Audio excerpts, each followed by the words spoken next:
The fool may think he's a wise man, but the wise man knows what a fool he's been.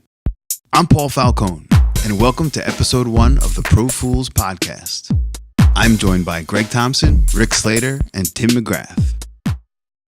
The Pro Fools podcast, episode 1, is brought to you by the Residence Studios. The Residence Studios is a destination studio located in central Long Island, 1 hour from Manhattan, 1 hour to the Hamptons. We offer a state-of-the-art recording and mixing studio, photo and video facilities with hotel-like amenities, 5 minutes from the beach and minutes away from Long Island's major attractions. Contact us at theresidencestudios@gmail.com or Instagram at theresidencestudios. Welcome to the Pro Fools podcast. My name's Tim McGrath. I'm here with Rick Slater, Greg Thompson, and Paul Falcone. Why don't we go around and introduce ourselves, and then we'll jump into the podcast. Hi, I'm Rick Slater. I started out at a place called Media Sound. I was really fortunate to work with some great producers, engineers, musicians. Finally ended up at Quad Recording. That was the last place that I was on staff, and then I went independent. I've been that way for 25 years. So I'm happy to be here and share some knowledge. Cool. Very cool. Greg? I am Greg Thompson. I've been at it for about 25 years. I started at Campo Studios back in 94. I went to the Hit Factory for a brief time where I met Paul. Actually, I met Paul a little bit prior to Hit Factory, but I worked with Paul over at the Hit Factory. I quit the Hit Factory, went back to Campo, and the whole time I was at Campo, I was also freelancing with the Record Plant Remote, and also I wound up freelancing with ABC Television. And while I was at Campo, I hooked up with America Online, hooked up with a bunch of internet companies. Record labels were really contracting with their money with the rise of MP3 pirating. And I found for myself, I was getting more engineering gigs for internet gigs than anything else. So I just wound up following the money that way. So I did tons of sessions for America Online, Clear Channel, RollingStone.com, iTunes. And at the same time as I was doing that, I was working over at ABC Television, working my way up there to the point where now I'm the lead music mixer for The View. I also work on Good Morning America. And about 5 years ago, I moved to Rochester, New York to get out of New York City. And I've been at the Eastman School of Music for about the last 3 years, while never quitting any of my jobs over at ABC. Let's see. I met Greg at a cassette duplication facility out here on Long Island many years ago. Tape manufacturers. To show you our age, if you can believe that. That place was awesome. I used to do 1 million pieces a month, if I remember correctly. Right around the same time, I started interning in recording studios. I started at a local studio out here on Long Island called Ian London Productions. Interned at a bunch of studios all through college. Went to Berkeley to their recording program. When I got out of Berkeley, actually while I was still going to Berkeley, I landed a job as an assistant at Platinum Island Studios in Manhattan. Left there to go work at the Hit Factory. Took a step down as a general assistant. Turned out to be a great place for me. I spent about 12 years there. Started as a general assistant. By the time I left, I was a resident engineer. I had my own studio there. After Hit Factory, I went freelance. I've been working on pop records pretty much the whole time. Right now, we are putting together the studio out here in Long Island called the Residence Studios. It's a destination studio, and that's how I met Tim. Also, I met Rick when I had a teaching gig at SAE in Manhattan. We used to teach there together, and part of this podcast was inspired by the great conversations we used to have in the teacher's lounge. Very cool. And I'm just here to keep you guys from ripping each other's heads off or enabling it. So we'll see what happens. I think a lot of musicians starting out or even more established are looking for a place to record and they don't want to spend the money. And I think their question is, how can I do this in my home or in the space I occupy, specifically on a budget? So from your guys' experience, let's kind of jump in to what you think are good things to do on how to utilize your space and create something where you can record music efficiently. Okay. I would say in my experience that I still utilize, it depends on the genre. Okay. So if it's a production thing where it's all in the box, that's one thing. But assuming that you're doing basic tracks with live musicians, I still feel that from a budgetary standpoint, having access to a really great sounding room helps tremendously for the sound of the record, but being able to take a well-rehearsed group into a good sounding room, have access to a big mic locker, and really being able to bring home a really great foundation and then go into the personal studio, do the overdubs, because now at that point I don't need, a big console. I just need a couple of great mic pre's, some decent microphones, and I can do the overdubs there, and I can even mix now. I mean, plenty of my clients have home studios that, translate just fine, that you take it to a professional mastering lab. What you heard in their home studio is what you hear in the lab. I mean, if you put a little thought into the acoustics of it. So I think it balances out, for at least for live music, that there is still a need for a larger room. It's just not for all aspects of the project. Yeah, that's interesting. I think in one sense, maybe for a broke artist living in Brooklyn, an apartment in Brooklyn, say, who may not have a great sounding space, what are some things they could do? Well, Go ahead, Greg. I think. Oh, no, sorry. The first thing you want to do, I think the first thing you want to do is you want to get your monitoring to a reference point that you can work with. So that means having a room that you've treated, speakers that are decent, a monitoring setup that you can trust what you're hearing. Because if you don't know what you're hearing, you don't know what you're doing. And from there, you can branch out, whether you're working with soft synths, whether you're working with amplifier modeling, anything like that. Because you can, especially if you're in a Brooklyn apartment, you can't crank your Marshall to 11 and record guitar overdubs all night without, getting thrown out on the street. So obviously you're always going to find different ways to do what you do.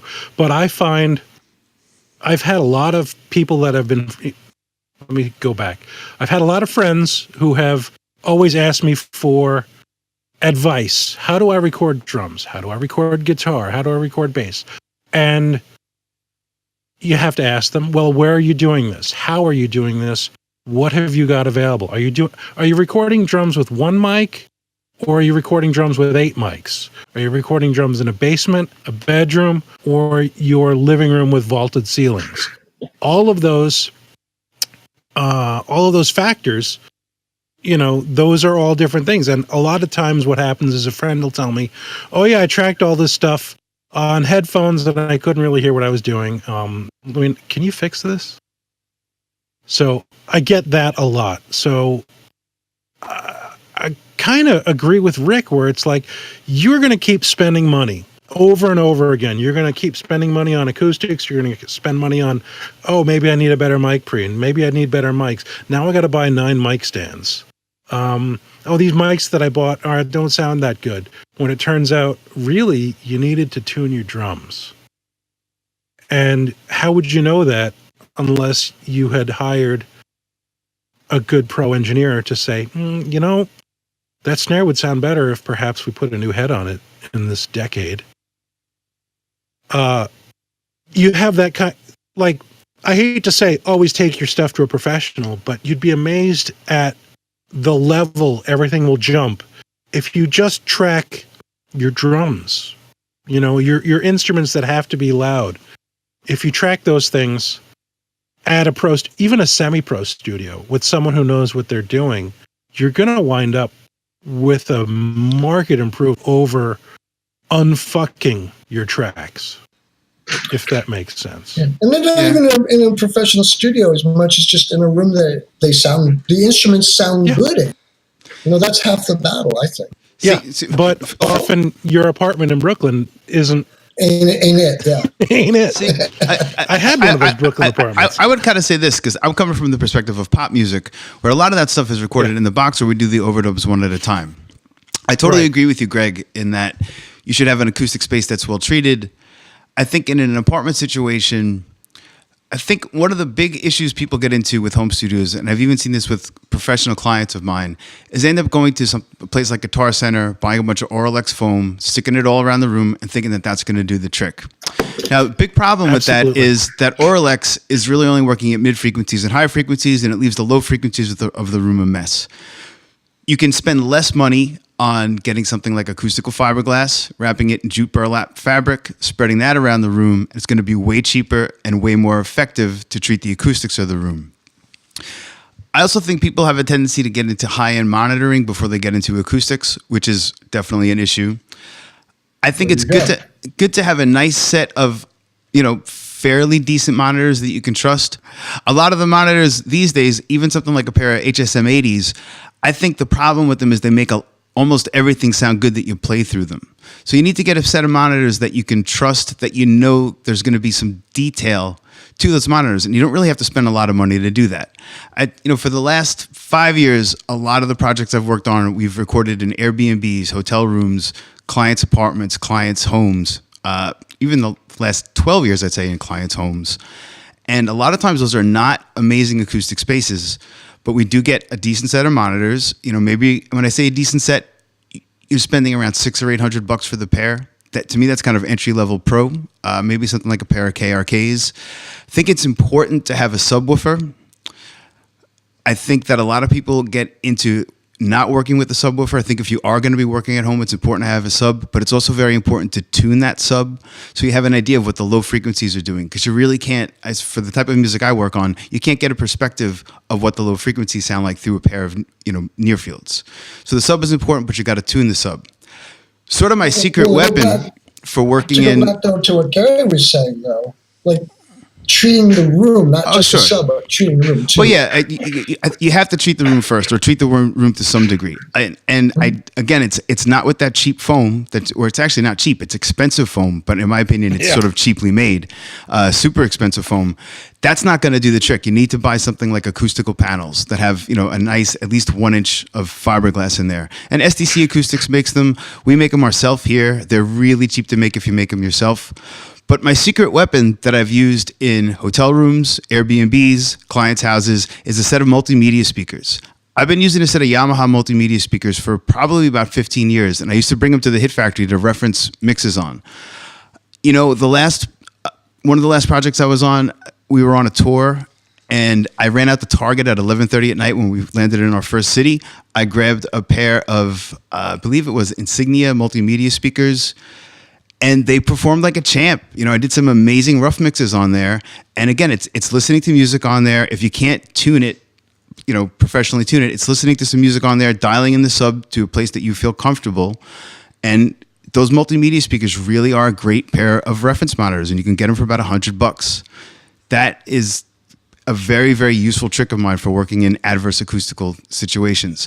Now, to get back into working in places like hotel rooms or clients' houses, because you don't want the room to be too reflective. If the room has a very long reverberation time, that's definitely going to skew your perspective of what things sound like. And you certainly want around the monitoring position to be fairly dead and not live, so you don't get the reflections coming off the walls back into the mix position. In hotel rooms, we'll use the comforter off the bed and hang it up against the wall to reduce the reflections off the wall.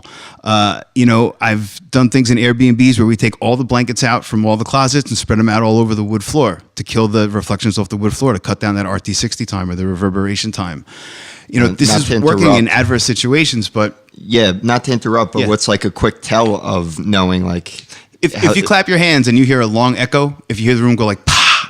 then you're in trouble. You want that the RT60 or the reverberation of the room to be hitting it around half a second.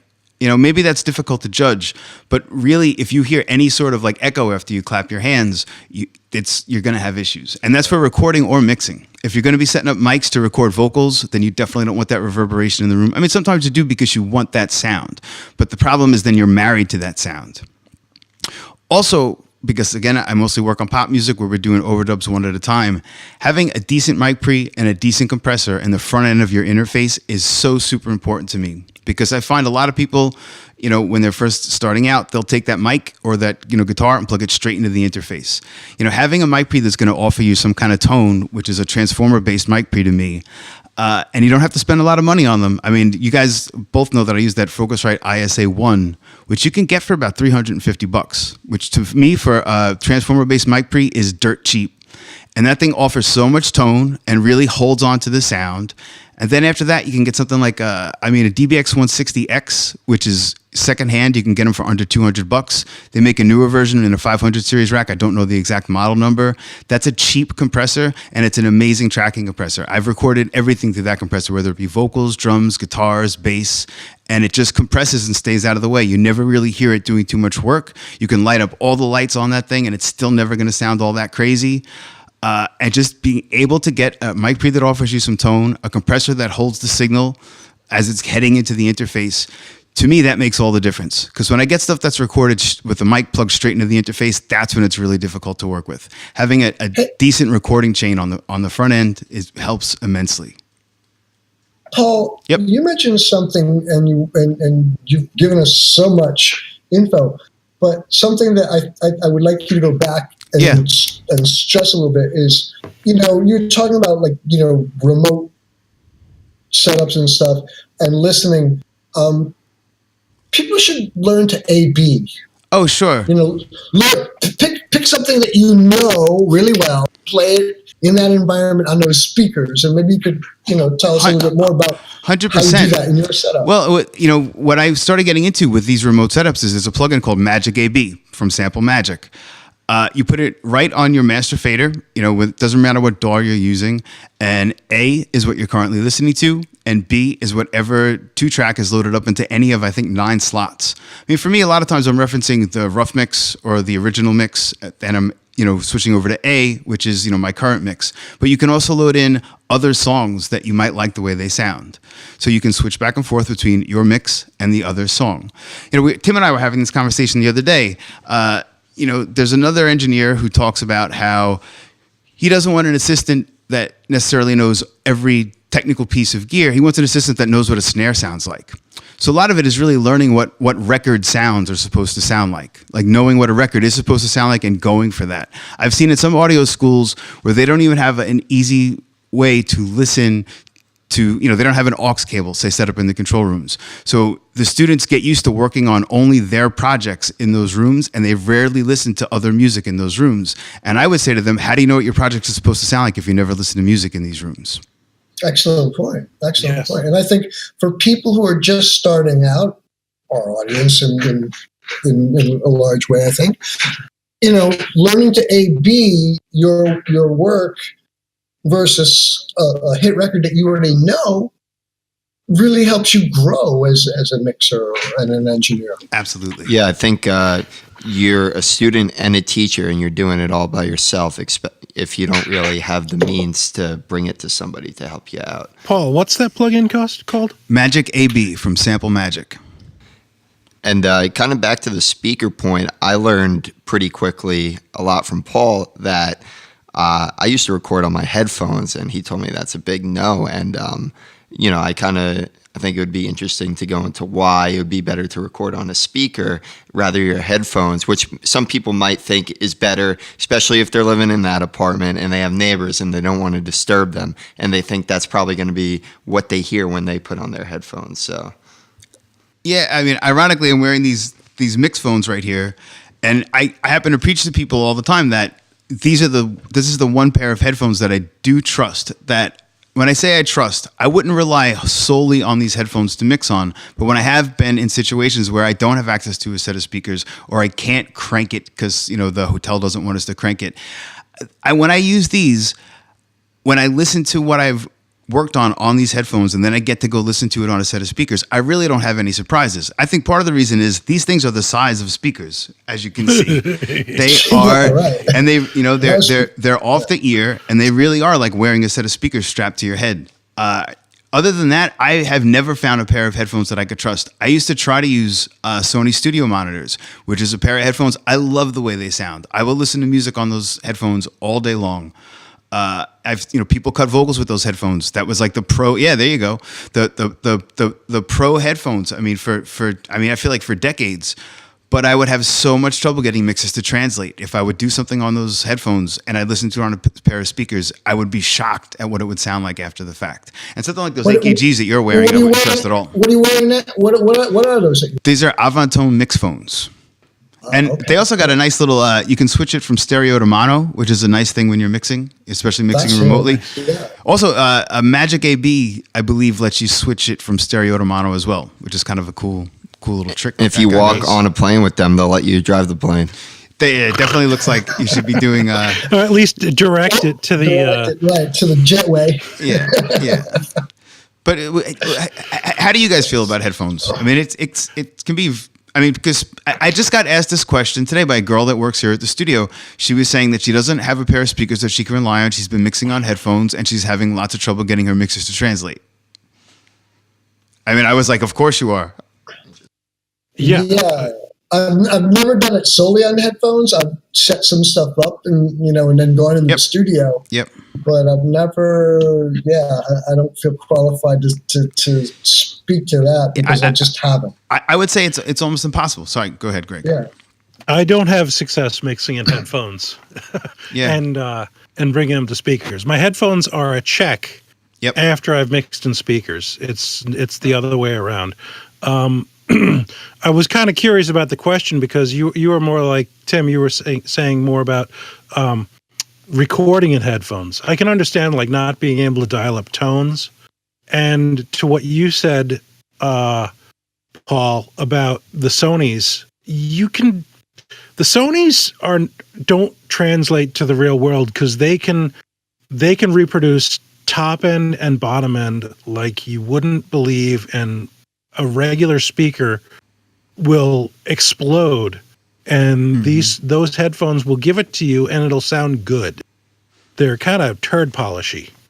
Yes, but if you know what a hit record sounds like on them, you might still be able to pull it off. But you might, again, that's the AB. That's the AB we're going back to. Yes. But if you're, again, like Paul was saying, if you're working in a vacuum and you're making your bass sound, and this bass sounds friggin' awesome, and it's kicking off the drums and they're all playing together, and then you put them up on your speakers, and you're like, oh my god, this is just not happening. Or you play it in your car, and your doors are falling off because they just can't handle the bottom end that that the Sonys gave you because that sounds great, man. Yeah. So long story longer, I don't start in headphones. I finish in headphones. Yeah, that makes a lot. Well, not even of sense. finish. It's like 3/4 of the way. Just double check. I agree with that. And if I'm mixing something even in a studio, I'll ask for a pair of headphones as we're getting close to the end of the mix because now I want to hear it on headphones. And that's before I'm ultimately going to listen to it on a pair of earbuds. Playing off my phone because I want to hear what it sounds like on earbuds.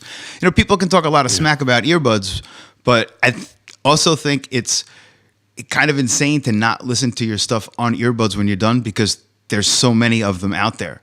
When I first saw people walking around with nothing but earbuds, that's the first thing I did was start listening to my mixes on earbuds because now it was like almost like, wow, now everybody's hearing it the way I get to hear it in the studio by, it's sort of a reference there. One thing that I just thought of when you were talking about, Greg, was another trick that I learned a while back. It was in a client's home studio. It was before the room was acoustically treated. The floor was tile. We were surrounded by glass, and it was just bare. There were glass doors, a tile floor, and just drywall. So it was like an echo chamber down there. But I had to mix a song there, and we didn't have any we had monitors set up, but you really couldn't hear anything in that room. So I brought with me a Sirius satellite radio boombox that I had just purchased, and the boombox was a 3-way setup. It had, mid-range woofer, a tweeter, and it had they said a subwoofer built into the bottom. And I swear I mixed 90% of that record on that boombox. And we brought it into Sony Music Studios the next day, and it held up on the Augsburgers. So it was between like listening to it on whatever speakers we had, which I think was a pair of KRKs at the time, listening on headphones, and I swear 90% of that mix was done on that boombox with my head right against the boombox, like right in between the two speakers, so I wasn't hearing the room reflections. But that's, it kind of goes back to the multimedia speakers. I mean, also, even when I'm mixing in a high-end studio, I will want to listen to it on consumer setups as well. Whether it's in the lounge or, bringing in, my own like iPhone dock type clock radio setup almost, because you want to hear what it's going to sound like on consumer gear once you hear it on all the high end gear. And sometimes I'm really shocked that it'll reveal things that I'm not hearing in the studio. I know that Michael Brower does his vocal rides when he's automating, and he puts everything through the boombox, which is located in the back of the room facing him.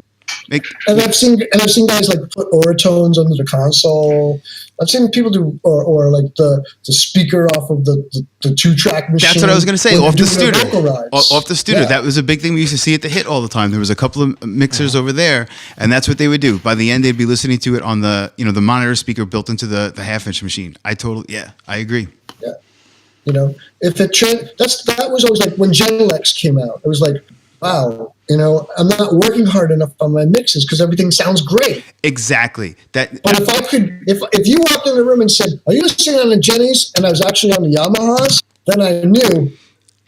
Exactly. Life was good. That's a great point, Rick, because something like a pair of NS10s or the new CLAs make you kind of work for it. Not everything is going to sound great on those speakers. That was a big issue that I had with 1031s when they first put them at the Hit. Absolutely. I had a hard time working on those speakers because I felt like everything sounded good on them. Yep. That's a big problem, I think, with a lot of speakers that people are buying at Guitar Center. What I found when the 1031s came out was I had to use NS10s and the 1031. The 1031 was a great complement to the NS10s, but then it was something like NS10s, 1031, and then the giant speakers. Now I feel like I can get away with something like the new CLAs or NS10s, and then a nice pair of near fields. Like right now I'm using these APS Eons, and I have a 10-inch sub paired with them. I can turn the sub on and off, and the Eons paired with the sub gives me the impression of those gigantic speakers that are built into the wall at the studio. How often did you use those gigantic speakers other than to blow up the A&R guy? If they were tuned well, then I would use them all the time. And I remember Greg can maybe attest to this. When they opened up their digital room at Hit Factory with the Sony Oxford console, you used to be able to do vocal rides on those speakers. And we're talking they were Augsburger quads built into this little tiny mastering room. And they were tuned incredibly well. I mean, they were also sitting right on the console meter bridge. So they were practically like set up like near fields. But they were tuned incredibly well. And I can remember some of the other rooms. You could definitely hear when the components were getting worn, or when they were just not tuned right, and then they were almost useless. But when those Augsburgers were tuned well, you absolutely could you could turn them really quiet, just like you would do near field speakers, and do vocal rides on them. So to me, I always found it amazing that so many times I would go to a professional studio, and not just that the speakers didn't sound good, but that the control room itself just wasn't constructed in a way to handle large softeted in the wall speakers. Yep. That it just there was it might even sound good, but it didn't translate to the outside world in any way. Yeah. And so I really would always stay away from it. Yeah, we had a lot of guest engineers who came through, and they'd always bring a set of the speaker du jour back then was the DMT-12s, the Tannoy DMT-12s, where it was that was their big speakers that went on the meter bridge. Because there were some folks that didn't like that. I know I was able to figure out my bottom end with 1031s. If you did 1031s, NS10s, and you kind of got to a certain volume on the 1031s where you were getting the bottom end you wanted, and you were only just lighting the limiter. You could tell, because you could wind up putting bottom end into it, and the limiter would choke on it, but you couldn't hear it. And then you knew, I got to kind of roll my low pass filters up a little bit and tighten up my bass, because otherwise you can do things, especially with the Augsburgers at Hit Factory or the Boxers that they had. Oh, that's right. Right. Where you can do insane bottom end just like working on the Sony headphones. You can put that insane bottom end in there, and it just won't translate. And the great thing that the 1031s had was that they had this bottom end that told you, you're going a little too far. What kind of things did you guys use? Because you were both kind of in the same, working in the same camp. When you wanted to enhance the low end, what were you using? You mean like a DBX 120 or just? Yeah, that's what was in my rack. DBX 120. And I was rocking it on NS10s where I couldn't hear anything below 80, and I would go to Sterling and they go, "Wow, the bottom end sounds great. How'd you do that?" And I'm like, "I don't know. I just know how it's supposed to sound. That's all I can tell you." Well, you get to know, like you first of all, with an NS10, you kind of get to know what the speaker excursion looks like, and yeah, right. you know the sound of it flapping to a certain degree, and if it flaps more, or if the woofer starts to actually curl, because we used to see them fold. Right. Where it's just like at a certain volume, when you're at that like 95, 100 dB volume, if the woofer was folding, you had to tailor your bass a little better. I just posted a picture of the CLAs doing that on my Instagram. I don't know if you guys caught that. So you found that spot. Yes. That was one of the things. That's the reason I posted it, and I was sure most people didn't quite get it. But when I saw it doing that, I had to take like a boomerang snapshot of it because I was like, they're actually doing what they're supposed to do.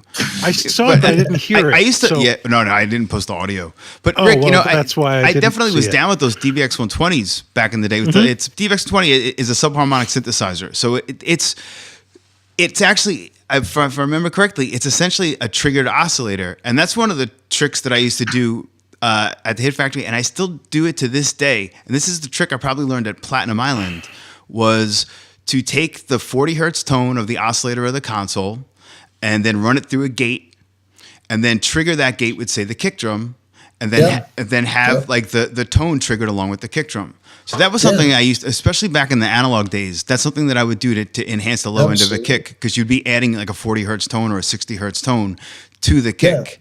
Well, I saw Shep Pettibone do that when I was, I happened to get to assist. I was still like a gopher, and I got on the session, and he's like, I saw him do that. I was like, wow, that's pretty cool. It really gave it, beef. Yep.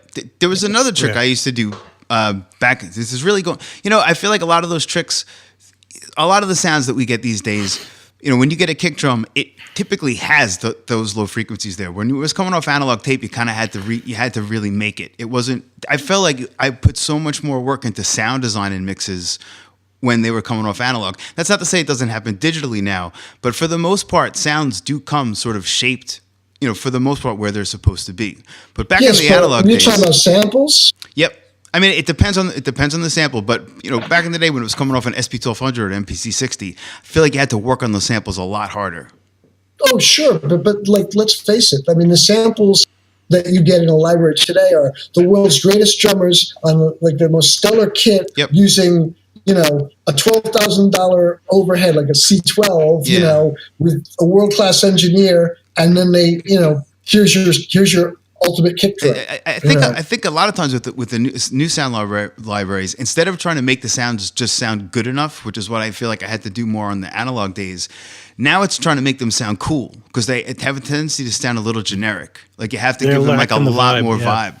But I just want to hit one more point to go back to how I would enhance like the low end. This is a trick I learned from watching. I don't even remember who did it at Hit Factory. And this is another thing that I used to do all the time was, people talk about parallel compression all the time. And I say I do serial compression, where it's, one compressor after another, after another, after another on a chain to get it where it needs to be. What's the difference between those two? I mean, serial compression is when you're literally chaining one compressor after another. A good example of that is when you're recording, say a vocal, you're going to record it through a compressor, and then you're going to, while it's playing back, you're going to put it through a compressor. That's one compressor after another.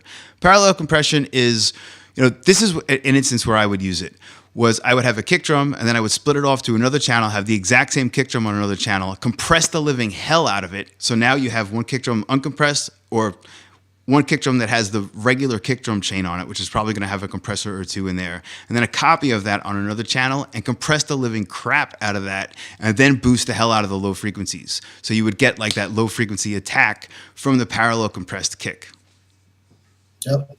The New York drum trick. Yeah, exactly. And that works incredibly well on live drums as well. When you want to pull, when you want to get that kick to really just stay exactly there. Sometimes with live drummers, what I find is it's the inconsistency of the performance. Even if the drummer is solid and plays, time really well, if they're not hitting that kick drum exactly the same every time, because we're so used to hearing, I mean, people talk about records being sampled these days. We've been hearing sampled kicks and snares going back to probably the 70s or ever since the AMS DMX came out. I have no idea what year that thing came out. Well, even before that, Forat. Led Zeppelin's "In Through the Outdoor," they credit on the back of it. Thanks for Wendell Jr. for There the you drum go. sounds. There you go. And So that's a great they point, were Rick. sampling drums, flying them in underneath the actual, and it was John Bonham playing drums. So Yeah. holy moly, and here you are flying samples underneath it to support it. I mean, at times in the '80s, we'd have 5 different snare drums stacked on top of each other. I'm really glad you brought that up, because I feel like people have a tendency to think that records these days are really processed, and records in the past were not very processed. And I try and explain to them that, back in the day when we used to record through one of those Victrola horns, when they used to record to those Victrola horns, and it would cut it into an actual disc or even an Edison cylinder, those were live recordings. As soon as they invented tape, that razor blade came out and we started editing performances. We've been editing performances since tape existed. And we can just do it much easier now that we do it on computers. But I tell people, don't think that. I mean, part of making a record is editing the performances to get it to sound like it's the best day of the band's or the vocalist's or the artist's life that they're performing that song. Not just that they're going up and performing it, that it's just one take out of many. It's like, no, it's the best take ever that we're going for. Even on like jazz albums, you think it's all improv take, it's the best take, but you actually find that they're broken up into sections sometimes. Absolutely. I mean, we can, from all the string dates that we used to do with the hit, I mean, it would almost be like the orchestra would never perform the piece in its entirety once. They would record it in the piece in its entirety once to rehearse it, and then they would work on it section by section by section, and all those pieces would be edited together to make it sound like it was one live performance. Sure. Yep. I think. I just wanted to step back. Yep. Hey, we were talking about the bass enhancement. Has anybody found a plugin that does a DBX 120?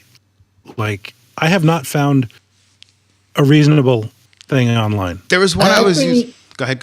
You go ahead first, Rick. Go ahead. I've been using Universal Audio HZ Enhancer, and been getting some really cool results with it. Cool. There's one bizarre plugin. I haven't used it in a minute, but I was using it to do kick drum enhancement for a while. It's called Nicky Romero Kick. Nicky Romero is a EDM artist, and he's got a plugin called Kick, and that's exactly what it does. Is it enhances the kick drum. There was another one called Low Ender. I don't remember who makes that one, but that was another one that did like DBX 120 type stuff where it would create low frequency harmonics. But Nicky Romero Kick was a pretty cool plugin. I was really into that for a hot second there.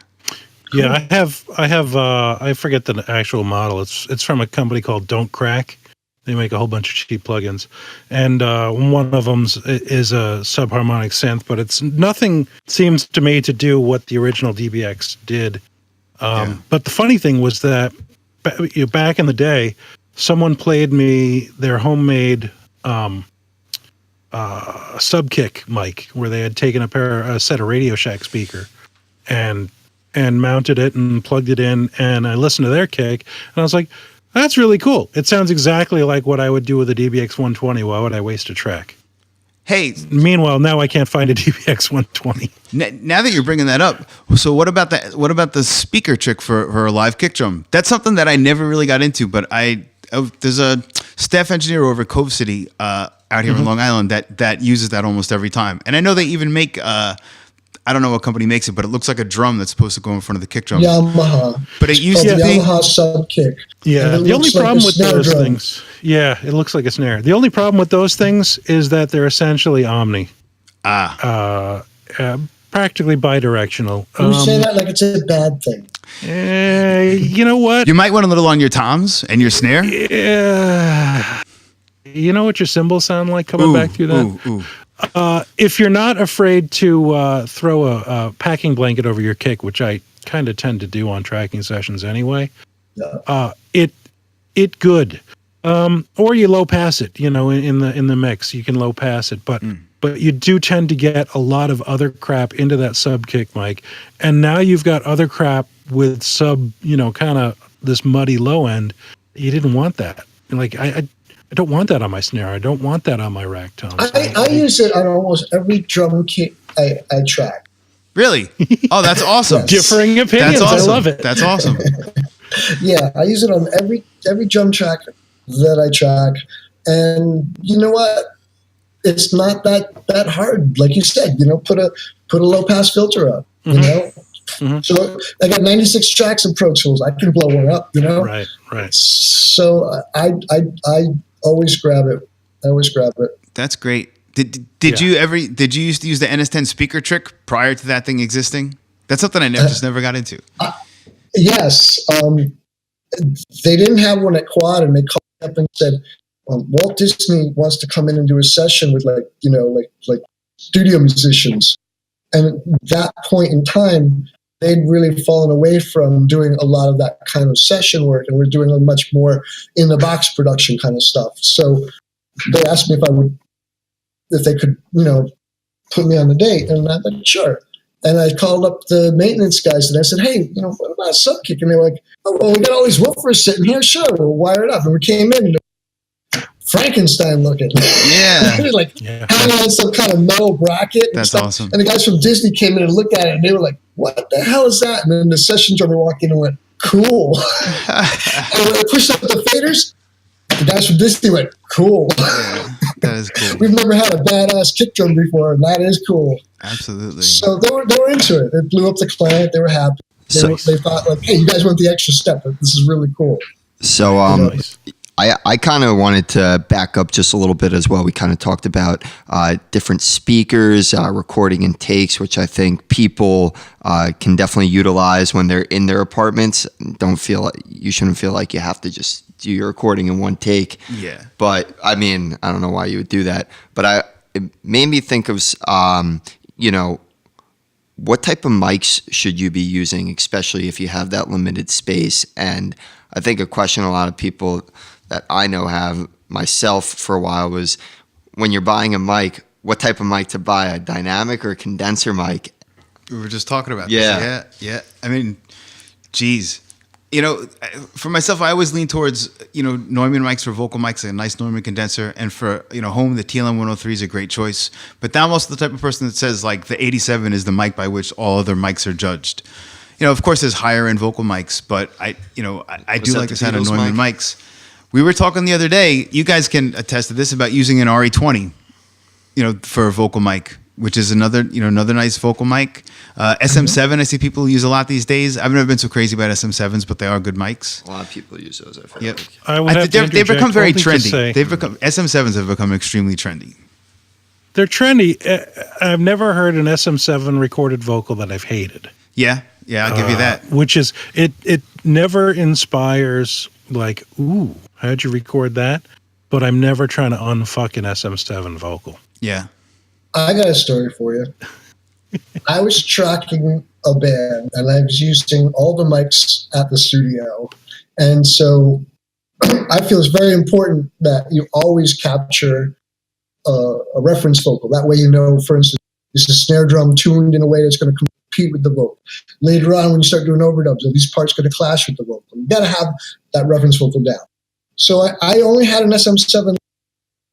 And when it came time to overdub vocals, we tried all these like stellar mics, but nothing put that vocalist in the mix in a prominent position the way the SM7 did. Like she just sounded like right in front where she belonged on that SM7 without parallel compression yet or any of the other stuff that we would do. That mic really put her in the right spot. And I'm not saying it's right for every vocalist because there is no one vocal mic. But for her, it made us happy. We wound up going to that at the hit on hip hop vocals. We're having a lot of trouble with people like their P-pop plosives were exploding U87s and causing them to bottom out.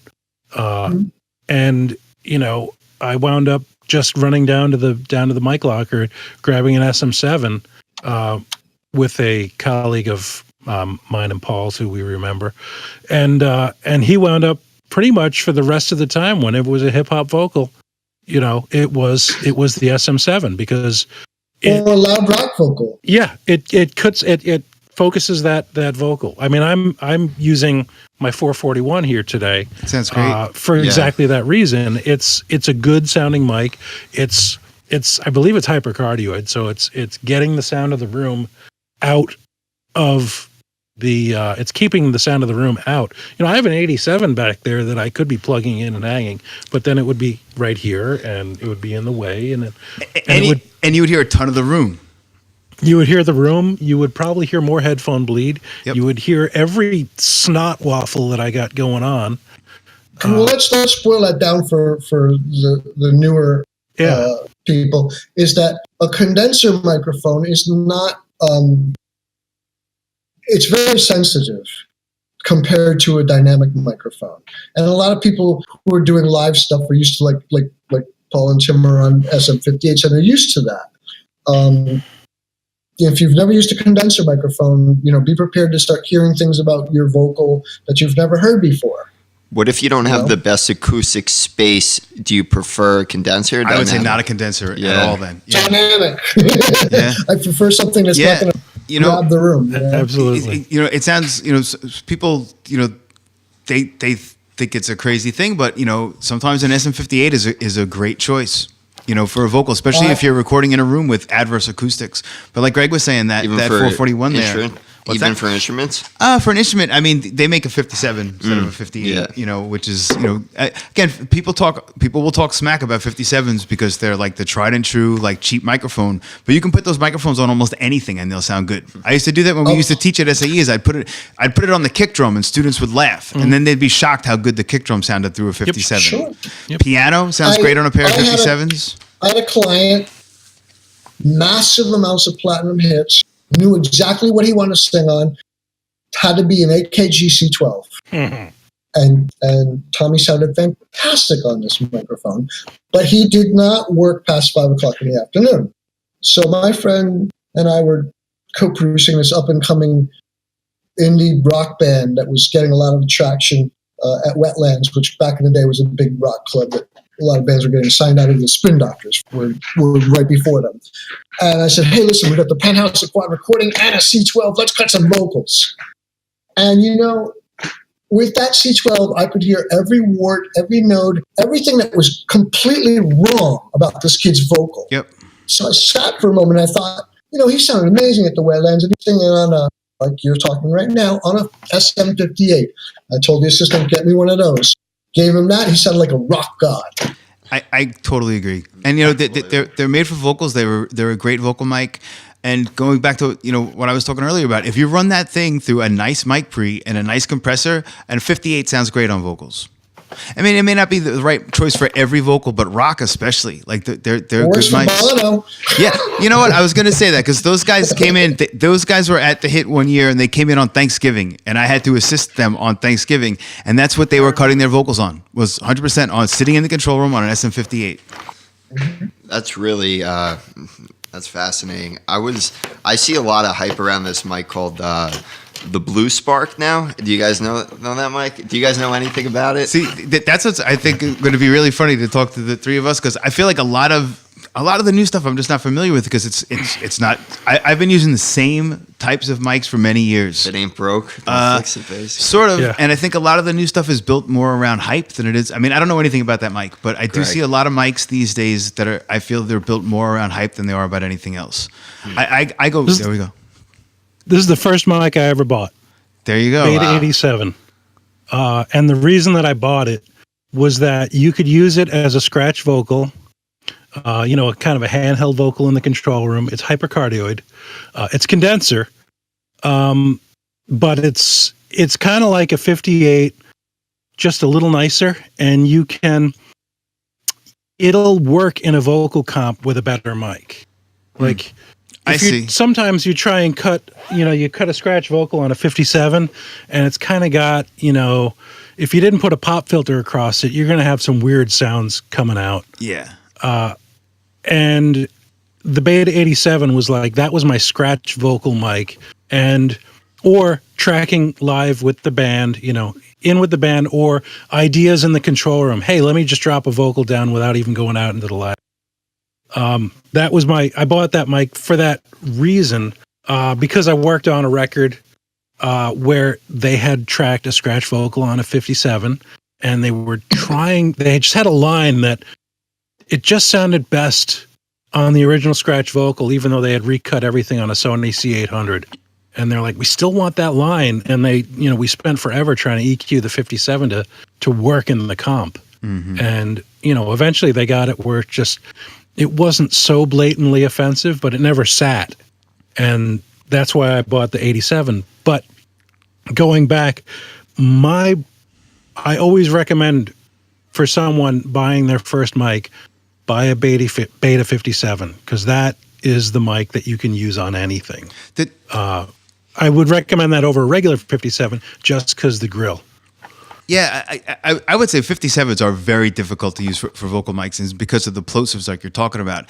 If anything, when I have seen them use if that's the only mic you have and you want to use it for vocals, you kind of, I'm not going to, let's see what I can even do it. You would think you want to hold it like this. It's when you hold the mic like this, with the 57, you're not going to get those plosives right into the capsule. Yep. So that's one trick, but you're absolutely right. But you're talking about a singer who knows mic technique. Yeah, but it's, if someone only could afford to buy one cheap mic and they were going to buy a 57, if they had to use it for vocals, if they place it down like this, they're going to have way better luck with it than they are if they try to sing into it like this, because they're just not designed for that.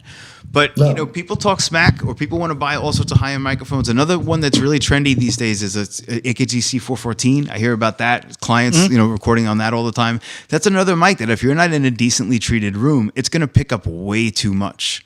Yeah. Those are great mics. Those are great mics for almost anything. They're great for vocals. They're great for congas. I mean, maybe guitars, maybe a little too bright for guitars, in my opinion. Maybe the back guitar amp. When you talk about guitars, you mean acoustic or electric? Acoustic, you're right, Rick. They would be killer on it. They're great on acoustic. You're right about that. Yeah. I mean, Roz at Quad, if I came in and acoustic guitars, even if I didn't ask for it, Roz would put 2 414s on the recorder. That's really true. They are a great. You knew eventually, sometime in the evening, I'd be on. You got any 414s? That kind of mic makes so much sense on acoustic. I think because of the brightness, and they really pick up the top end incredibly well. Yeah, the attack. You really get the attack from that. I think that's the reason they work really well for like overhead percussion for the same thing, the attack. Mm-hmm. Yeah, and I like them on background vocals, especially when 100%. I'm stacking them. 100%. Because you don't have like all of that mid-range buildup that some microphones have, and you can stack like 3-part harmony with triple tracks of each part, and it doesn't sound thick and awful. It just sounds a little airy. That was Luther's trick when he would record his background vocalist. He'd have 2 414s, one facing this way, one facing the other way, and he'd have them stand around the 414s in a circle. And he'd put some people on one side, some people on the other, and he'd balance the blend of the vocalists on each side of the mic. But those 414s, I mean, if you listen to I started, I did the last albums of his career, but I would imagine that they were using those 414s on every Luther record for background vocals. And for a while, he was using, I believe, a 414 for vocals. Then I think he went to that, they had the C12 capsule in the 414. I forgot what they called it for a while. Yeah, but it is basically the original microphone that AKG made was the C12, and the 414. There was a C12A. I think that's what it actually looks like a 414. That's what I'm talking about. It's a 414 body, but it has a cable because it's a powered microphone. Got it. And then from that, they came out with the transistorized 414. I see. Yeah, Paul, why don't you go into a little bit about Luther's phrasing on that session with Dance with My Father that you did with him? I found that story very cool. I think we should say that for another podcast. I hate to not do that. Yeah. I don't want to get because that will take an hour to explain all that stuff. But stay tuned. David Bowie on Young Americans. Yeah. He and David put together these vocal arrangements that were just unheard of at that point in time. Absolutely. Amazing work. Amazing mind. He was really good at tuning into exactly what he wanted and stopping at nothing to get exactly that performance that he wanted. He sounds like the type of singer that would just step up to a microphone and open his mouth and sing, and he absolutely could do that. But no, he would work to get exactly the performance that he wanted, exactly the nuance of every single word, between record production techniques where, it sounds like he just stood up in front of that microphone and sang it, but no, he worked on it to get it to sound exactly the way he wanted. Every breath, every syllable, every single thing about that performance was exactly what he wanted. It's pretty unbelievable. We could save that too. I find that uncommon with people of that caliber. Like they'll blow you away with their warm up. And you'll go, "Wow, that was awesome. Keep that." And they're like, you know, and they hear it in their head. They know where they can go. I think that goes back to what, you know, Tim and I have had these discussions where I think a lot of people who are recording in their apartments don't realize the level of production technique that goes into these finished product records. It goes back to what I'm saying, you know, we've been editing records since they invented tape. They don't realize the amount of time that gets spent on each and every note of every performance. It's not like you can just go sing it once and then people are wondering, how come my recording doesn't sound like a hit record? It's like, well, you didn't work on it enough. And that doesn't even address pre-production, all of the effort that went in planning and practicing. Yep. And if you're a vocalist, for me, if you're not doing like 40 minutes of cardiovascular 3 times a week, I don't even want to talk to you. Yeah. Yeah. You know, it takes you forever to warm up. You don't have the stamina to stay on the mic, and the top end of your range is always shaky. Yeah. I was recently working with a recording artist, and she would go in and she'd have me record, say, like 20 takes of her recording the song and not really listen back to anything, and then want me to go in and comp those 20 takes. And I would, you know, explain that you really should be listening back and you should be fixing the parts that you want to fix, and not just, you know, to me, that's such an old school way to record, of when you record like the song 6 takes and then you comp those 6 takes together. So, even, you know, the second half of the verse should not necessarily be recorded the same as the first half of the verse, because you're going to lose energy by the time you get to the end of the verse. That you really need to take it, like we were talking about when we're recording an orchestra. You do it section by section, so you nail each section. It's not a live concert. You don't have to do it all in one shot. Yeah, I think what you guys are Depends saying. on the performer. That's true. Some people have issue doing it, but I think typically the records suffer when it's not comped and it's not taken section by section. You know, You've got to have that Luther Vandross thing to be able to do it like live from start to finish. But again, that's not something he would ever do in the studio. Never, ever, ever would do it just like one take, start to finish. That was what he would do when he was performing live. But that was you know, like I said, he would work on every part of it to get it exactly as he wanted it to sound. If he had to punch the same word hundreds of times to get it to be the exact way he wanted that word to sound, that's what we were going to do. And not to deter a recording artist starting out or learning it, it's just like hard work, like anything else. It is. You just got to practice and see if it what takes you works and 14 what hours a doesn't. day, you know, 6 days a week to get it right, then that's what it takes, because that's what other people have done to make records. And maybe you'll get lucky. It'll be less. Yeah, I mean, sometimes 10,000 hours quote. You know, that applies. Well, for instance, we've all been working independently. Post are coming up through the ranks of studios for like 25 years, and I can tell you, in all of that time, I've only had one vocalist ever, and he did this to me on like day one of the mix. He goes, "I hate my vocal, I want to do it." And I thought, "Oh, there goes a day." And he literally walked up to the microphone, pulled the gum out of his mouth, sang it top to bottom, and said, "Punch me in on the second chorus of the third line," and nailed it. Yeah. So if one out of all these people in 25 or 30. I can tell you one, and I don't want to name names. I do have one female client who's been a client of mine for a long time, and she can do that. She's absolutely killer at doing that, where I've seen her. We used to go back to the analog days, and she would record the first chorus and then sing the second chorus and sing the third chorus, and she'd do we would stack vocals. So she would just do the stacks. Like sing all 3 choruses and just nail each one, and it would be like, okay, here's the first 4 notes, here's the second 4 notes, here's the third 4 notes, and she would just go in and crush the lead vocal, and go in and do the ad libs, and we would hardly ever punch for anything. It was like the tape was just spinning the whole time. But again, it's only one artist that I've ever worked with, and she's amazing. Right. That's ever been able to do that. You know that song, "My Heart Will Go On"?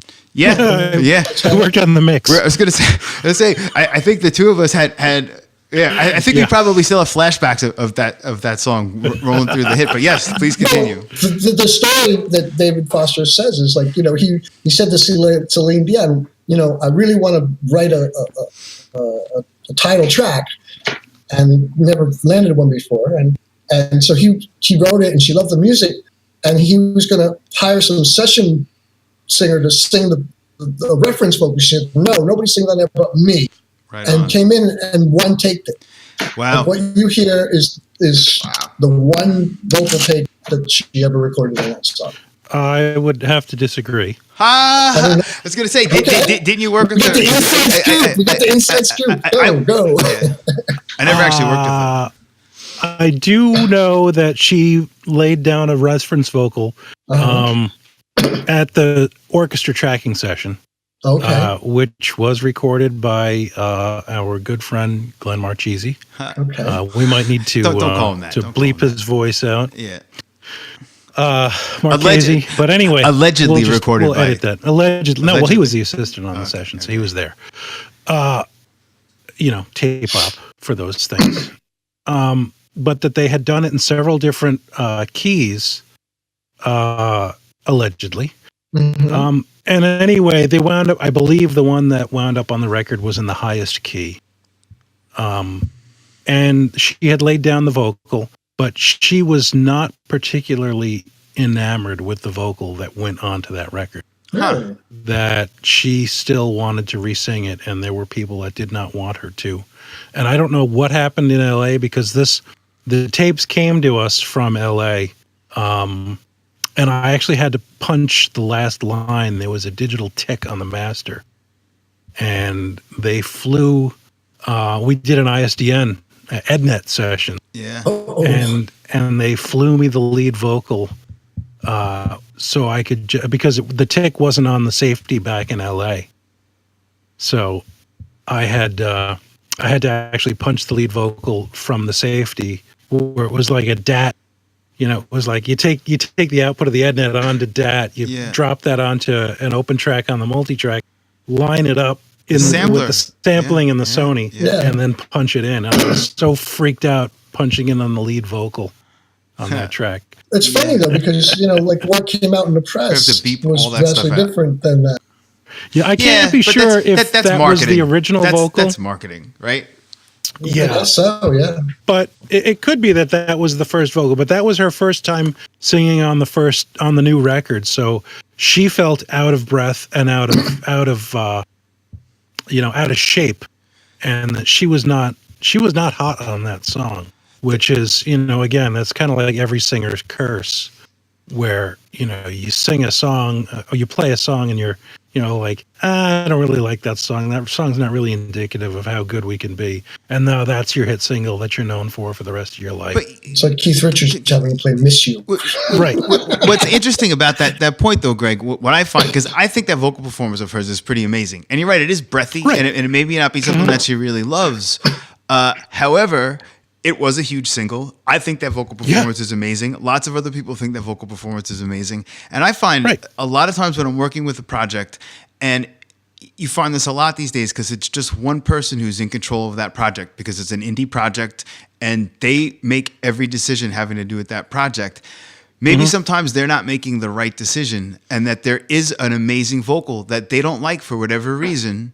But if they had that team around them that's saying, no, that's the best vocal take, that's one thing I think like independent projects these days lack, is that sounding board of, that there's a team of people, and people will complain that like, oh, the label's telling me to do this. And you do have to have the right team around you to be able to trust them and listen to what they say.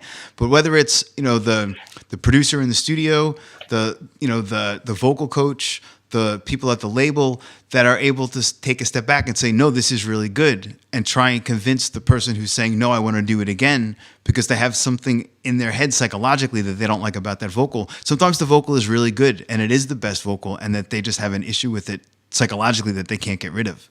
Yeah, I find Absolutely. too sometimes it even comes down to like one phrase and the artist just wants to do it again. Yeah, that kind of stuff. I think for myself, I feel like we can usually land them where like we can find a phrase that's acceptable. But I have had issues where people want to keep re-recording the same song, and I'm like, trust me, this is a good performance. I don't know what you don't like about it, but this is a really good performance, and it's not necessarily getting better every time you re-record it. Do you find that some of these clients start to trust your opinion, and you find yourself I have to co-producing a vocal? I have to prove to them that I'm trustworthy, and they have to trust my taste. And so sometimes it doesn't gel. Sometimes that they may not, for whatever reason, they're not trusting my opinion. But I do do my best to earn the client's trust, that they will trust in me, that it's going to be a good product when we're done. And sure, that absolutely, you get hired as one thing, and next thing you know, you're the vocal producer. Because that's happened to me with one or two clients, and I have one client that I do all her vocals now. Yeah, and it really came out of not so much the cutting of it. I mean, she would ask me, and I would give her my opinion about certain things. But when we came down to comping, and she just realized, I was able to be more objective about it as a listener, and she was feeling emotionally attached to certain performances, that she realized it wasn't necessarily something that other listeners would appreciate. Yeah. So she really felt wow, I mean, she'd be like, oh, I don't like any of these takes. And I'm like, yeah, well, what about if we did this? And I would, take 3 takes and put them together and make one line. And she'd go, whoa, what was that? Exactly. I think some people aren't exposed to real vocal comping techniques either. They kind of don't get it, that, you can take every, different syllables from every single take. A lot of times when I'm working with a vocalist, I'm taking notes. If they want to do multiple takes, which is something I try to suggest to them not to do, I try and say, get one performance that you like and start punching into that performance. And if you do want to do multiple takes of certain lines, or even the verse, then we're going to comp those phrases first and then try and beat the comp. But don't try to record 20 tracks of something and comp those 20 tracks. But if they are going to record, say 8 tracks or something, I'm taking notes the whole time that they're recording vocals, saying that this part of the verse was good, this part of the verse was bad. So I don't have to go back and start listening to all those takes all over again. What's that, 3 takes? It makes a lot of sense, Rick. I would have to agree with that. I like that trick. 3 takes, comp those 3 takes, and then punch what you need to punch. And then if you think you can beat it, give it a shot. I think that's a good technique. That's exactly what Yeah. Exactly. 3 takes, comp it, punch what you need, and then if you want to try to best it, go for it. Yeah. Do you remember those vocal comp boxes? Do you remember those things? They used to have this Frankenstein box. It was a switcher and a crossfader where you would select track 1 and track 7 and be able to crossfade in between it. I used to see people use those things, not very effectively, but I would see artists drive themselves crazy trying to comp their own vocals with a vocal comp box sometimes. And it was typically because they would have so many takes. For Tim and the other initiated people, would you like to describe the process of analog vocal comping? You know what? I would love to. Sure. I feel like we should do a podcast about analog recording techniques one day, because to really get into it, that is a whole different ballgame. And to even say that people don't realize that people were pitch correcting vocals with analog tape. With digital processors, it made it much easier. I found a story talking about, it was at Bell Sound, Hit Factory 237, as you know, Greg. It was going back to that song, Del Shannon, Little Runaway. If you listen to that, the vocal sounds a bit sped up. They pitch corrected that vocal using analog tape machines. Mm-hmm. But I don't know. I know the specifics of the article that I read without getting so into that, but more the idea of even with analog tape to pitch correct something, you could easily take a vocal phrase, record it to the 1/2-inch machine, vary speed the 1/2-inch up or down, and then fly it back to the analog reel. So people were. I used to work with a producer who would vary speed the machine if he saw tendencies in the singer, like, oh, this person keeps hitting this note in the chorus flat. He would vary speed the machine down, roll back, and just go for that line. And he would, and he would, he would ride that vary speed. Mm-hmm. I think that is an amazing trick, and that's something that I don't do it so much anymore, but even in the early days of Pro Tools with the Sync IO, that you could change the VSO and the Sync IO. The easiest example of that is when someone needs to hit that high note in the bridge and they can't really hit it, to slow the tape machine down, and now they can hit it. That's, but people have been pitch correcting vocals for long before auto-tune. Auto-tune's a different thing. Auto-tune's not really pitch correction. Auto-tune is auto-tune. Yes, it corrects pitch, but auto-tune is auto-tune. Pitch correction more like offline pitch correction, a little more like Melodyne, but real hardcore, going in, syllable by syllable and correcting what you need to correct. Auto-tune and graphic. Yeah. Yep, that's how I work. That's true. Grabbing a note and fixing that note, not just setting it and letting it rock. Yeah, I mean, I find with some artists that I work with, because working on a lot of modern hip hop, auto-tune is part of the vocal sound.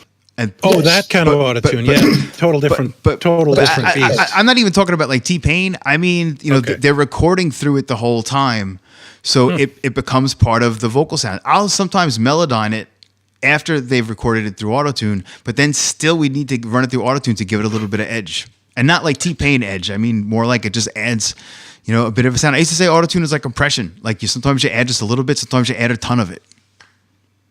Have you ever had trouble recording somebody when they insist that you had to put auto-tune on it while recording? Only with latency issues. But lately, it's got that low latency mode, and I don't have any kind of issue. I mean, the hard part is, some singers have to record through autotune because stylistically that's the way it needs to get recorded. If you listen to like modern hip hop records, absolutely those vocals need to get recorded through autotune. It's just the way it's done. I was working with a guy who was an EP producer, and he wanted me to, he said, if I ask you to open up a track to record vocals, just put the auto-tune right on it, Yep. But the problem was that this was not a trained singer. Yep. And so what she was hearing in her, being generated through her jawbone, Yep. And hearing her own voice. I agree with and then hearing what was happening with auto-tune, it was very distracting for her. Yeah, I agree with that. And I've seen, you're absolutely right, Rick. I would say that, people that are not used to recording with it on, that you're using it simply for pitch correction because they're not singing that well, may get completely freaked out because auto-tune is on while they're recording.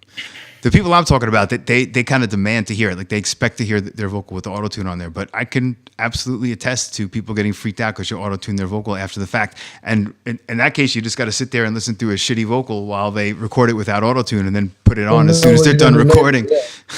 But I go back to, if they were doing cardiovascular, and to support those notes, it wouldn't be flat. Yeah.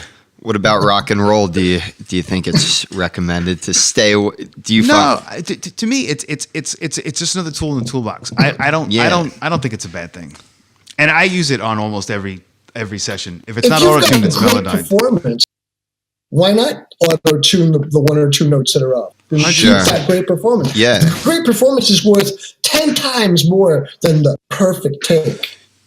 That goes back to the Luther thing. It was all about getting the vibe of the performance, and if it needed to get the timing corrected, the pitch corrected, whatever we needed to do to fix it, as long as he nailed the vibe of what he wanted, then that's what we were going with. It didn't matter what it took to get it to be on the record.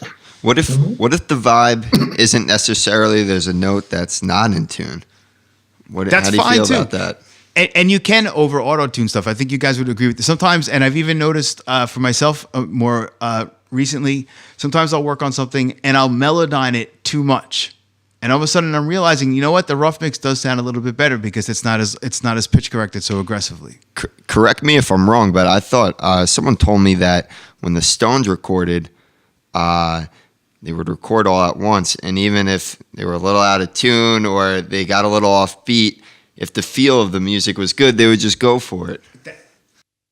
Absolutely. Yeah. Yes. Yes. Absolutely.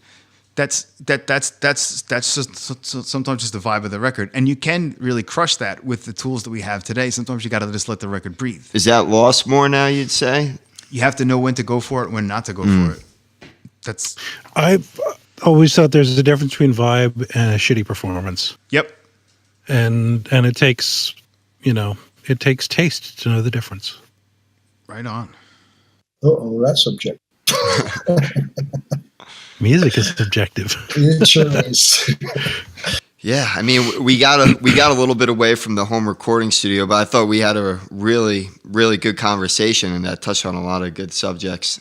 There's a lot of things that a lot of engineers, a lot of artists may disagree about when recording, but what are some standard no can-dos that maybe every engineer could agree upon on the basics of recording? I know that's kind of a broad question, but there's anything that comes to mind for all three of you? Don't let it suck. Really,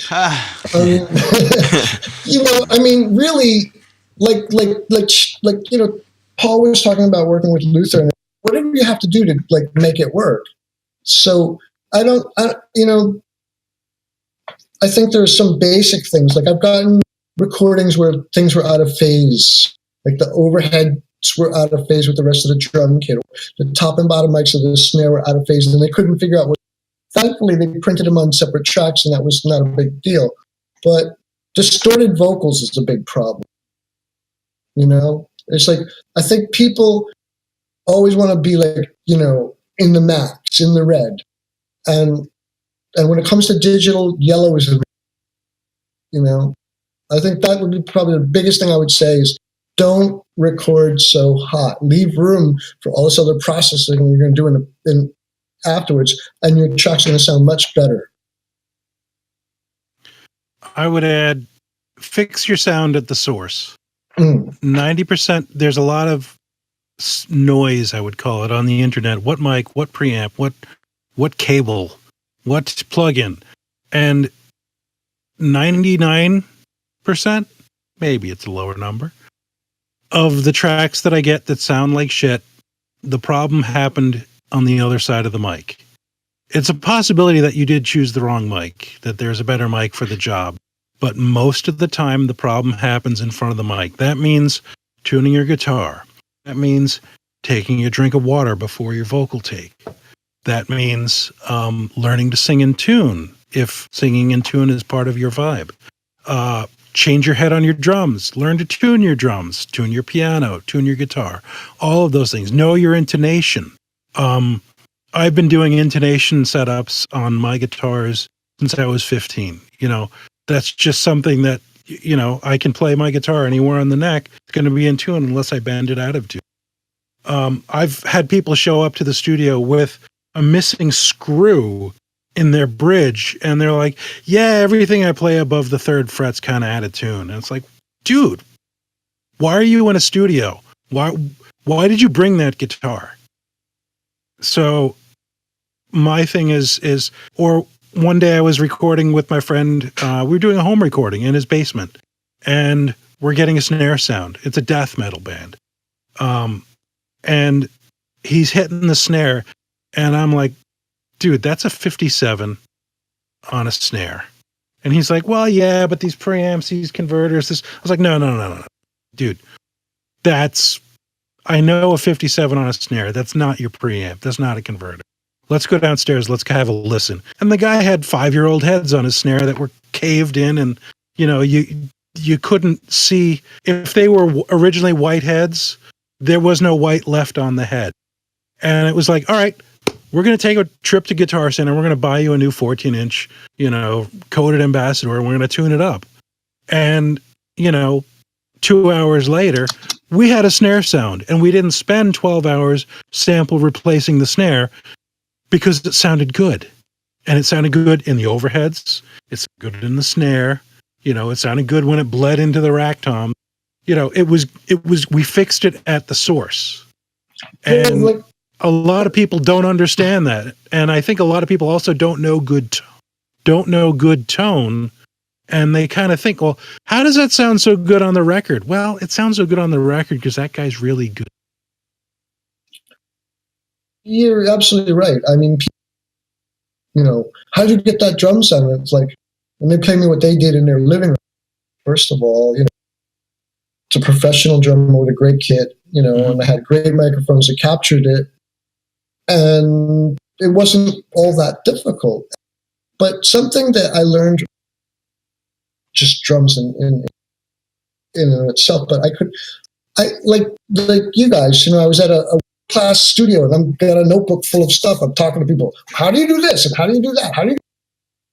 So I got everybody's tricks, and my drums always sounded awful. And then, you know, one day I got called in, and Tommy Price from the Blackheart Joan Jets band comes in, and, you know, I do my usual stuff, and I'm expecting my mediocre drum sound. It was up, and it sounded like, you know, awesome.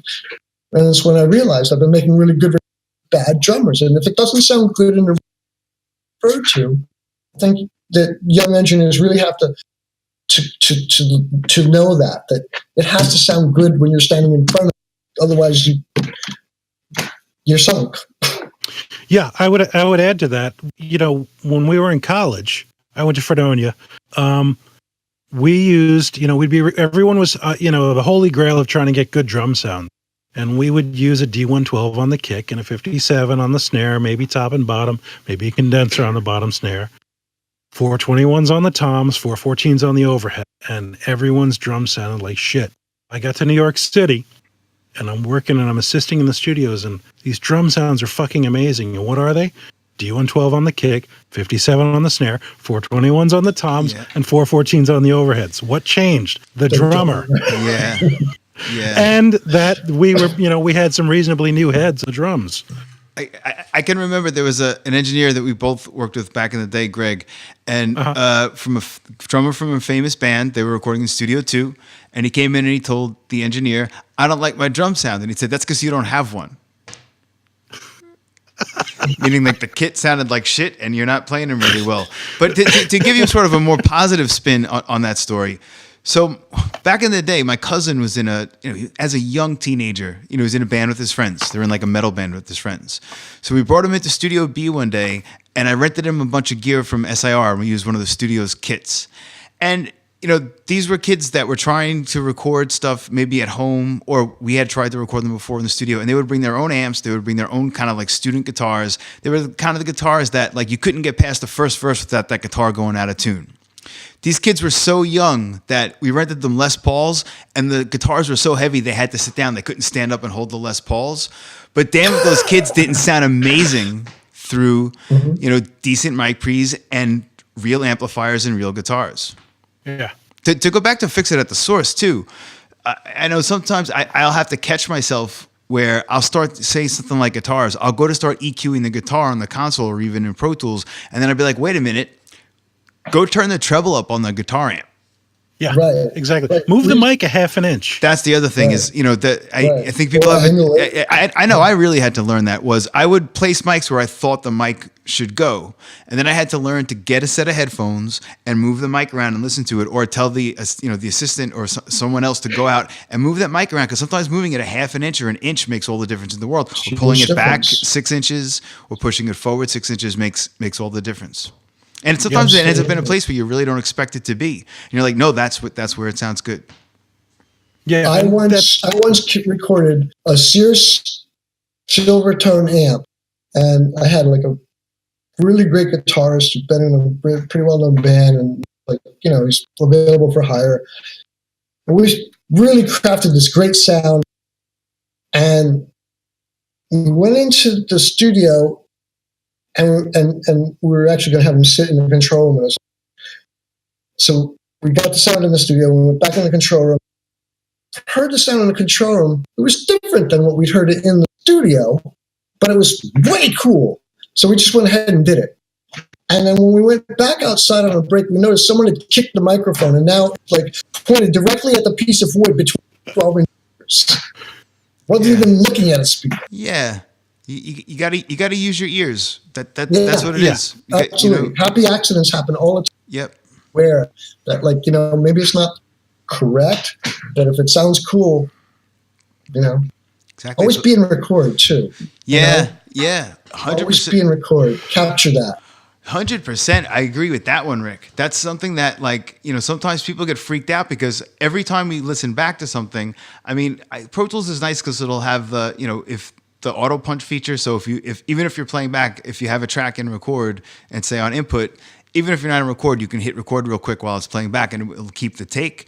But going back to the analog days, I would almost never, if someone was out there and they're playing along with the track, you're recording that all the time. Because I don't know how many times that ends up being the take that you keep, because they're not so stressed out that they think that they're recording it this time. They're just playing back and they're just playing along with it, and that ends up being the take. You're right, always in record. I totally agree. I've spent 2 hours trying to convince the guitar player that no, you can't play that solo any better than the time I grabbed it, and you didn't think we were recording it. So I'm just practicing. Yep. And that goes back to that psychological thing of no, I have to record it this way because this is the way I have it in my head. It's like, listen to that. This sounds great.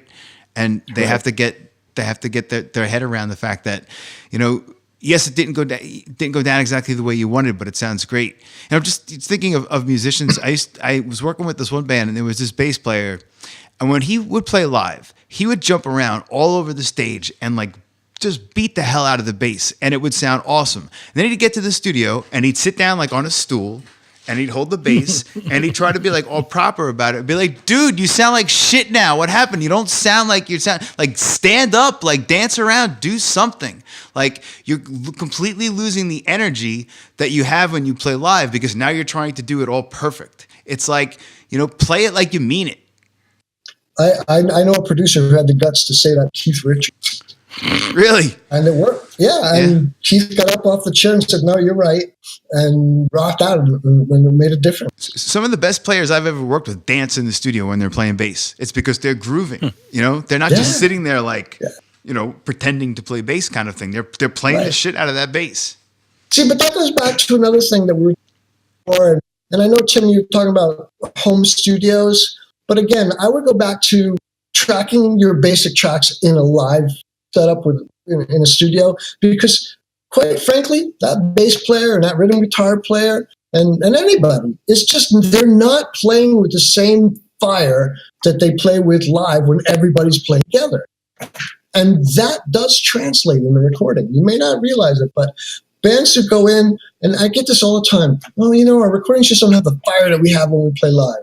I'm like, okay, let me guess. So John went and did drums to the click track, and then Joe plugged his bass in and recorded his part, and then he did guitars another day. Yeah. Well, there you have it. That interplay. Music is about a conversation between people, and capturing that energy of that conversation, I think, is something that's fairly important in live music. I agree with that. But I would add to that sometimes a band can't just book a studio, think they're going to record the song and have it be a great performance. They need someone to really direct that. And that's, by nature, that's what the producer is supposed to be doing. Mm-hmm. But even if it turns out to be like one person in that band, has to really inspire a great performance out of that band. They just can't go in and act like they're in the rehearsal studio and expect to come out with great takes. Like someone has to direct the recording, get the band excited about recording it, and then critique the parts. But a lot of those bands, they slog off to rehearsal once or twice a week. They play loud, and the first thing I say to them when I'm in the rehearsal with them is like, okay, stop. Can everybody in the room hear everything that's being played? The answer is always no. I hear myself, vocals, and drums. That's it. I'm like, well, then we have a problem. Yeah. Because if you're not hearing the whole conversation, how do you contribute? And I've had bass players play fills that were contrary to the fill the drummer was playing rhythmically. I didn't realize it until they got to the record studio. The band was from Rhode Island. I was working away at the time, and it was just hard to do pre-production. But most of the time, I want to go into a situation where I rehearse 4 hours in a rehearsal, maybe like 4 to 6 weeks before we even think about booking the studio. So we know how we're playing it, what key we're playing it at, what tempo we're playing, and by the time you get to the studio, it's just set up, routine A, go. That's actually a big thing with the tempo. Is if you don't deal with that, you're going to wind up with your tempo. If you're doing 4 songs or 5 songs in a day, your tempos are all going to like wind up in this middle zone. And same with, or they're all going to wind up faster because you're excited. Mm-hmm. And it's like I have a record that I did or slower because they're bored back in the day. Yeah, because we suck. Yeah. But I had a band that I was in, and I listened back to the to our basic tracks, months into the process, and I was like, shit, we took all of this like 3 clicks too fast, and it was a case of like we should have figured this out, or figured our tempos out, where these songs live, and then play the doctor beat metronome, and like here's the tempo, okay, and that's what we're going to track at.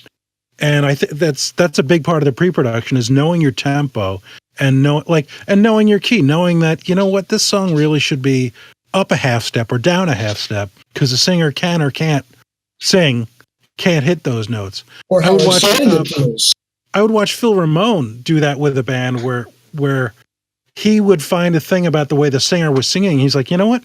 I think we need to move this key up to get a little more intensity into the song. God rest Phil Ramone. And like I saw that and my mind was blown. Like, And it was a session with a bunch of cats who could all play a song in a new key and just, all right, sure, let's play it in G now. Which, you're not going to get with your buddies, booking some time or everyone getting together at Tim's house, where, maybe you can't just redo it in G, but the great thing about recording at home is you didn't lose any money. You didn't spend a lot of money to re-record it to find that it sounds better in G. Sure. Right.